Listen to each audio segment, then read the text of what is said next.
In 2016, the Gallup polling firm regularly asked voters to describe what they had read, heard, or seen about the two presidential candidates. Researchers took those descriptions and they made them into word clouds. It's a kind of infographic. The more frequently a word is used, the bigger it appears. This was the word cloud for Donald Trump, a collection of the words and themes that were driving his campaign.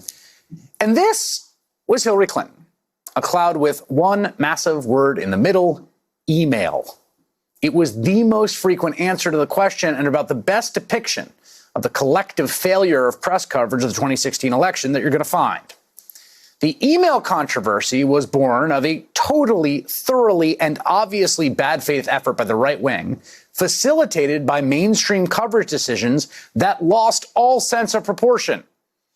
According to the Columbia Journalism Review, in just 6 days, the New York Times ran as many cover stories about Hillary Clinton's emails as they did about all policy issues combined in the 69 days leading up to the election.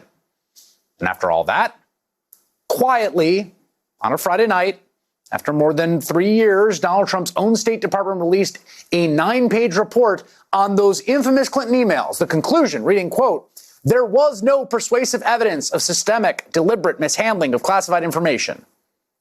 The thing that we all said, us, the Trump administration, the Trump campaign that we banged on about forever, not really anything to say here. Of course, that was clear at the time. It's not that the emails and the investigation into the emails wasn't a story.